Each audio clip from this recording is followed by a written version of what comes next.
Jesus asks, are you bringing forth good fruit or abiding in the thorns of hell?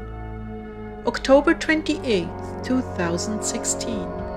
Words from Jesus through Sister Clare, spoken by Jackie.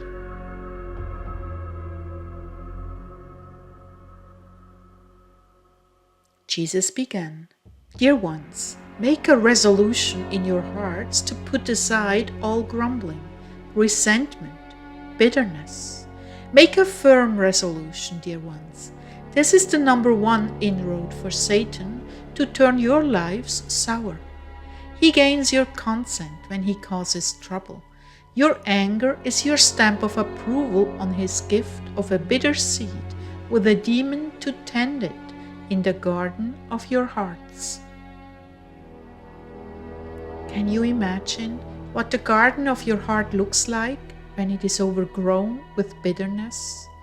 May I tell you, it is no longer a garden, rather a tangle of thorns and briars that one cannot walk through, let alone sit down in.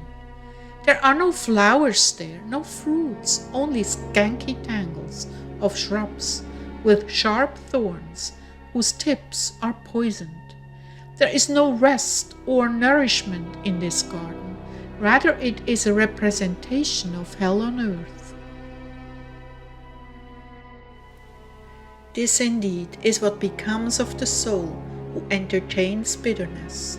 All life is choked out. There you will find jealousy, hatred, resentment, depression, judgment, impatience, selfishness, cruelty, retaliation, pride, and every noxious dark thought known to man. When the seed enters, it finds good soil and slowly stretches out its roots. At first the soul may not be aware that something inside of them has been compromised. As the demons tend this plant and the roots spread to different areas of your life, they wait for the opportunity they need to take over the soul. Perhaps it is adultery, or the loss of a child, or unfair loss of a job, cancer, or another serious disease, false accusation, or betrayal. Once the incident occurs, the roots put out shoots that can be felt in resentment and anger. Then they become noticeable. They choke out and reject my love, and the soul becomes more and more bitter and hardened. Then the prolific fruit-bearing vines, coming from the vine dresser, cannot produce choice grapes because all that is good and healthy for the plants has been choked out by brambles.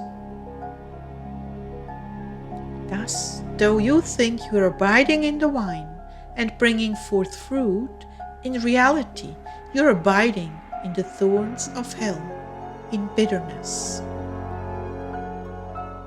Come to me, my children, confess all of those feelings, and let us work it out together. Let us clear the vineyard and burn the thorn bushes in the fires of charity. Then I will work with you to restore a fruitful and fragrant garden that we can walk together in, planning for new life and bringing forth new fruit. We can do this together if you will. You must make an act of the will and hold to it under all circumstances. We can do this. You can begin today to lead a life of celebration and thanksgiving, knowing without a doubt that all things work together for the good when you are in me and I am in you.